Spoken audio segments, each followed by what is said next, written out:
Good evening, everybody. First of all, congrats, Karthik. A great film. కారైక్కుడిలో shooting చేస్తాం mister Bachchan.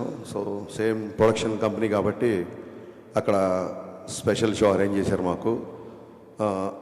Eagle first half చూసి డీసెంట్గా ఉంది, బాగుంది అనుకున్నాను. సెకండ్ హాఫ్ చూసిన తర్వాత మైండ్ బ్లోయింగ్ అనిపించింది. Amazing film. అంటే ఇలాంటి పాయింట్ని ఇంత స్టైల్గా చెప్పడం అనేది మామూలు విషయం కాదు కార్తీక్. ఇదే కథ నాకు ఇచ్చి ఉంటే నేను ఇంత ఇంపాక్ట్గా తీసేవాడిని అయితే కాదనిపించింది నాకు సినిమా చూసినప్పుడు. Let me be honest with you. And cinema release ముందు అప్పటి నుంచి కూడా అన్నయ్య ముగ్గురు గురించి బాగా మాట్లాడుతున్నారు. మణిబాబు అనే అబ్బాయి డైలాగులు చాలా బాగా రాశాడు రా, అదిరిపోద్ది చూడు అని. మణిబాబు కంగ్రాచులేషన్స్, అప్పుడే మీరు సక్సెస్ఫుల్ రైట్ అనుకున్నాను. ఆ తర్వాత దేవ్ జాండ్, మీ పేరుని ప్రాక్టీస్ చేసినట్టు నా లైఫ్లో నేను చదువులు కూడా అంత ప్రాక్టీస్ చేయలే. చూడండి ఈయన పేర్లో ఇప్పుడు మనం ఎప్పుడైనా జీ అంటాం చూసారా, అలాగే దేవ్ జాండ్ పేరులోనే మ్యూజిక్ ఉంది. ఇంకెవరి పేర్లో అంత మ్యూజిక్ లేదు. దేవ్ జాండ్ అంటేనే అది ఒక సౌండ్ వస్తుంది. ఎక్స్ట్రాడినరీ వర్క్ అండి. నేను పేరు చేసి మీరు తెలుగు రాదేమో, అనవసరంగా పొగిడితే వేస్ట్ అయిపోతామో అనుకున్నాను. మీరు తెలుగు మాట అయితే చాలా రిలీఫ్ అనిపించింది నాకు. ఎక్స్ట్రాడినరీగా చేశారు, super work and congratulations. Long way to go. Karthik గురించి స్పెషల్గా మాట్లాడాలి, ఎందుకంటే తను నీ గురించి మాట్లాడడానికి ఒక చిన్న సందర్భం ఉంది, చెప్తాను నీకు. ట్రిపుల్ మీడియా ఫ్యాక్టరీతో అండ్ నేను ఇప్పుడు మిస్టర్ బచ్చన్ చేస్తున్నాను. ధమాకాకి ఈగిల్కి అసలు సంబంధం లేదు, మీరు చూసుంటారు. అలాగే ఈగిల్కి మిస్టర్ బచ్చన్కి ఏమాత్రం సంబంధం ఉండదు. 3 డిఫరెంట్ వైవిధ్యమైన సినిమాలు మా రవినీకి అందించినందుకు మనస్ఫూర్తిగా నేను విశ్వప్రసాద్ గారికి కృతజ్ఞతలు చెప్పుకుంటున్నాను. అలాగే మా వివేక్ గారికి థ్యాంక్ యూ సార్. డెఫినెట్గా దేవుడు మెయిల్ చేస్తే, వెబ్సైట్లు అనుకూలిస్తే మనం కూడా హ్యాట్రిక్ కొడదాం. ఒక ట్వీట్ నాకు సినిమా చూసిన తర్వాత, అంటే మేము షూటింగ్లో ఉన్నాం కదా, సినిమా చూడలేదు, నైట్ సినిమా చూసాం. అందరిలాగే నేను కూడా సోషల్ మీడియాలో ఏంటి సినిమా అని చూస్తుంటే లవ్ స్టోరీ లేదు అని ఎక్కడో ట్వీట్ చూశాను. దీంట్లో లవ్ స్టోరీ ఇంకా బాగా చేయొచ్చు, ఈ లవ్ స్టోరీ ఇంకా బాగా చేయాలో అదేదో అన్నారు. నాకు అనిపించింది ఇప్పుడు ఏమైనా టైటిల్ ఏమైనా ప్రేమ పావురాలు అని పెట్టారా దీనికి? మన లవ్ స్టోరీ ఎక్స్పెక్ట్ చేయడానికి ప్రేమ పావురాలు, ప్రేమ పంజరం, ప్రేమాలు ఏమైనా పెట్టామా టైటిల్? తుపాకీ పట్టుకొని అంత గడ్డం పెంచుకొని షూట్ చేసుకుంటూ వెళ్తుంటే ఇలా లవ్ స్టోరీ ఎక్స్పెక్ట్ చేసామంటే ఏంటి అసలు నాకు అర్థం కాలే బేసిక్గా. మీరు అంటే ఇప్పుడు ఏం మాట్లాడినా మళ్ళీ ఏమవుతుందంటే మళ్ళీ కాంట్రవర్సీ అలా అన్నాడు ఇది అన్నాడు ఇవన్నీ అనుకుంటారు. మీరు అనుకోవడం మానరు, నేను అండమ్మా అను, అది సరిపోతుంది. అలాగా కార్తీక్ అనే వ్యక్తి గురించి ఒకసారి ఆలోచించుకుంది. క్రిటిసైజ్ చేసే ముందు అన్ని సినిమాలు అందరికి నచ్చాలని లేదు.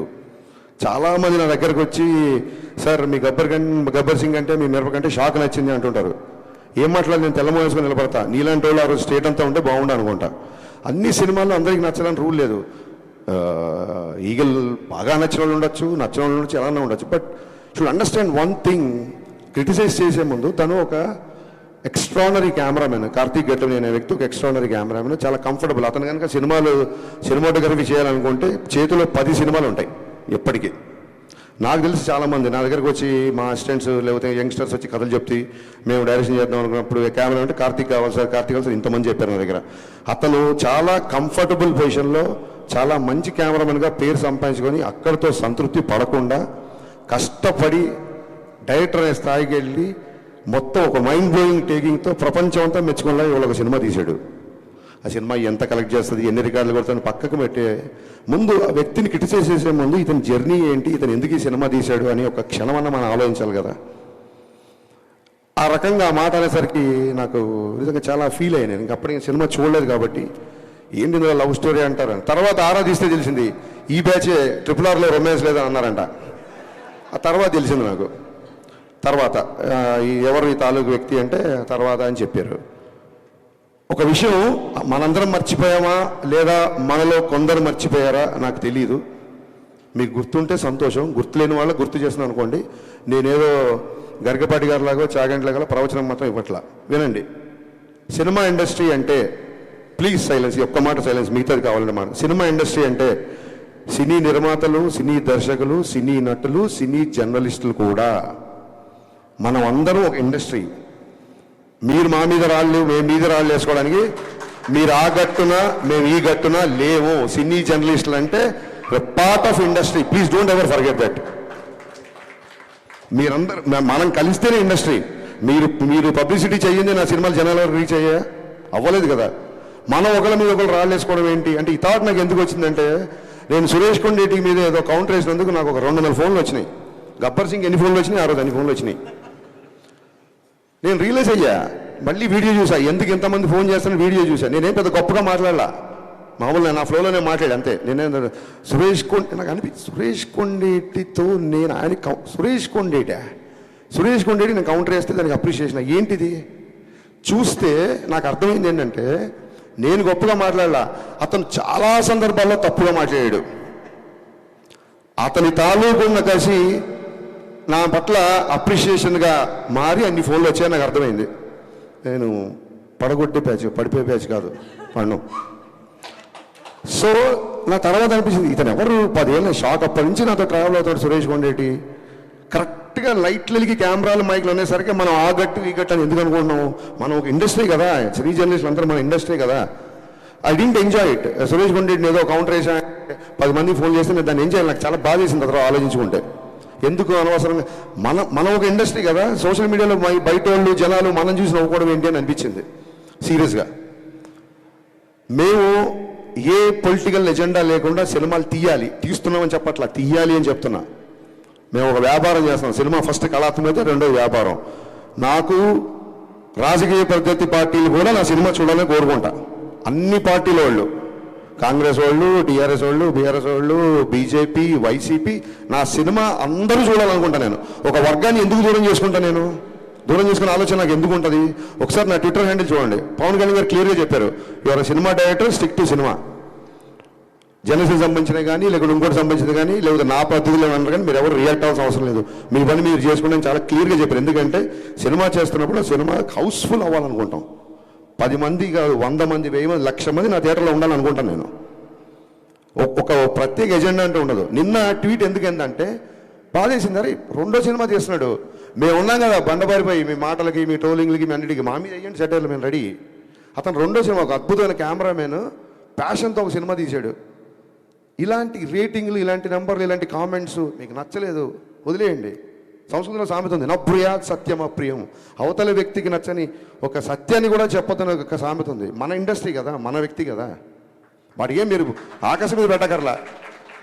ఏమైపోయిందంటే ఒక చిన్న లైన్ మిస్ అవుతున్నాం. క్రిటిసిజంకి, ట్రోలింగ్కి తేడా తెలియకుండా పోతుంది. విమర్శ వేరు, ఎద్దేవా ఎగతాళి వేరు. ఎవరో సోషల్ మీడియాలో ఫ్రస్ట్రేటెడ్ యూతో, ఫన్ కోసం చేసే యూతో ట్రోల్ చేస్తారంటే అర్థం ఉంది. మన రివ్యూలు కూడా, మన మనుషులు కూడా ట్రోలింగ్ స్థాయికి దిగజారిపోతున్నారు. అక్కడ బాధ చేస్తుంది.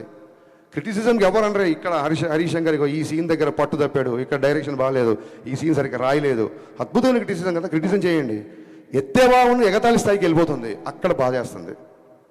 ఇవన్నీ జరిగిన తర్వాత ఏమంటారంటే, మళ్ళీ మైకి తీసుకున్నాడు, మళ్ళీ గట్టిగా మాట్లాడంటారు. ఖచ్చితంగా గట్టిగా మాడతాను.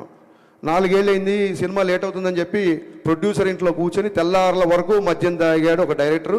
ఇతను పవన్ కళ్యాణ్తో బ్లాక్ బస్టర్ తీసి ఎంతకు ముందు ఇంకెవరు.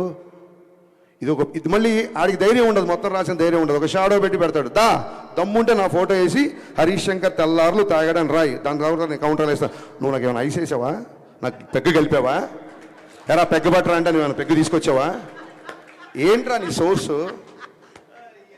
పోనీ ధైర్యంగా ఫోటో వేసి రాయడు ఒక చిన్న shadow. How long we should take all this non sense I'm asking. ఇప్పుడు ఏమంటారు, ఇంకా మళ్ళీ మొదలు, రేపొద్దు నీ సినిమా కూడా వస్తుంది కదా, నీది కూడా చేస్తావు కదా. మాటకు ముందు ఆ గ్యాప్ వచ్చింది. నేను ఇప్పుడు 2 సినిమాలు షూటింగ్ చేస్తున్నా, ఉస్తాద్ భగత్ సింగ్, మిస్టర్ బచ్చన్. అతి త్వరలో ఇంకో 2 పెద్ద హీరోలతో అనౌన్స్మెంట్ రాబోతున్నాయి, సినిమాలు చేయబోతున్నా. ఇది ఏంటి ప్రోగ్రెస్ రిపోర్టా? మా నాన్నలాగా మీరు నా స్కూల్లో ఏమైనా ఫీజు కట్టారా, నేను ఏం చేస్తాను మీకు చూపించుకోవడానికి? 4 సంవత్సరాలు కుదరకపోతే నా 5 ఏళ్ళు కుదరదు. ఏంటి మీ ప్రాబ్లం ఏంటి? మీ ఇంటికి వచ్చి ఏమైనా అడుగుతున్నానా, నా రెంట్ కట్టండి అను, నా ఇంకోటి చేయండి అను. సినిమా లేట్ ఉందని ఫ్రస్ట్రేషన్తో ఇదా. నాకు తర్వాత అనిపించింది, ఎక్కడో చదివా, హరీష్ శంకర్ తాగిన మద్యం గురించి మాట్లాడడం కాదు. మన మన మన మన వాడు ఎలా ఉంటారంటే, శ్రీశ్రీ రాసిన పద్యం కంటే కూడా శ్రీశ్రీ తాగిన మద్యమే ఎక్కువ ప్రాచుర్యం పొందిందని చెప్పాడు ఒక కవి. విపరీతమైన పర్సనల్ అటాక్. మేమేమన్నా గాంధీ మాత్రం చెప్పామో మీకు? విపరీతం అయిపోయింది. నాకు కార్తీక్ పరీక్షలో నేను ఆ విషయంలో చాలా ఫీల్ అయ్యా. రేపు మన సినిమాలు వస్తున్నాయి, రేపు పొద్దున ఖచ్చితంగా పీపుల్ మీడియా ఫ్యాక్టరీ విశ్వప్రసాద్ చాలా ఓపెన్గా చెప్పారు 100 సినిమాలు చేస్తానని. మేము అన్ని సినిమాలు చేస్తామో తెలియదు, ఎందుకంటే మీకు చూస్తున్నారు కదా 3 ఏళ్ళు పడుతుంది మరొక సినిమాకి. సో అన్ని సినిమాలు తీయొచ్చు తీయకపోవచ్చు. ఒకసారి మా గ్రూప్లో, మా డైరెక్టర్ గ్రూప్లో రాఘవేంద్ర గారు ఏదో సినిమాకి 27 years 100 films 150 అనేది పెట్టారు. మేము అందరం కంగ్రాట్ చేసాం. నేను అన్నాను మేము 100 yearsలో కూడా 27 సినిమాలు తీయలేమేమో ఇప్పుడున్న పరిస్థితుల్లో అని చెప్పాను. ఇక్కడ నెంబర్ ఆఫ్ సినిమాలు వస్తాయి. మాలో విషయం ఉన్నంత వరకు మేము నిలబడతాం. ఆయన 100 సినిమాలు చేయడానికి వచ్చిన ప్రొడ్యూసరు. ఆయన 100 సినిమాలు తీద్దాం అనుకున్నప్పుడు ఎన్ని లక్షల మందికి వస్తుందో, ఒక దాన్ని ఏమంటారు, ఒక ఉపాధి వస్తుంది. ఒకసారి ఆలోచించండి. సేవ్ టైగర్స్ కాదు, సేవ్ ప్రొడ్యూసర్స్. మనం మీడియా అవ్వచ్చు, మీరు అవ్వచ్చు, మేము అవ్వచ్చు. మేము కంపల్సరీ కాపాడు. 100 సినిమాలు తీసేవాడిని 50 తర్వాత పంపించేశారు అనుకోండి, మనకే 50 సినిమాలు రెవెన్యూ పోయినట్టు.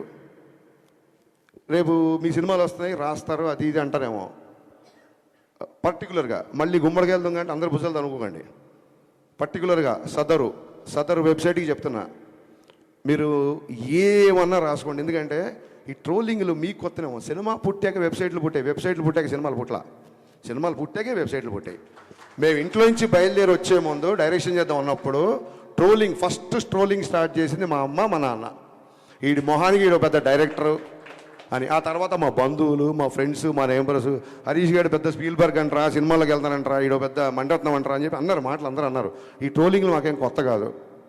ఇప్పుడు మీరు చేసే ట్రోలింగ్ అసలు అప్పుడు ఏమీ లేనప్పుడే ట్రోలింగ్ చేస్తున్నారు. ఈ ట్రోలింగ్లు అన్నీ మాకు ఎప్పుడూ అయిపోయినాయి.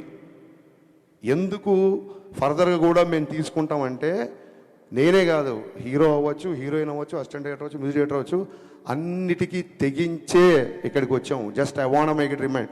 మీ అందరూ గుర్తుపెట్టుకోండి, అన్నిటికీ తెగించి ఎన్నో సౌఖ్యాలు సుఖాలు త్యజించి ఇక్కడికి వచ్చి నిలబడ్డాం.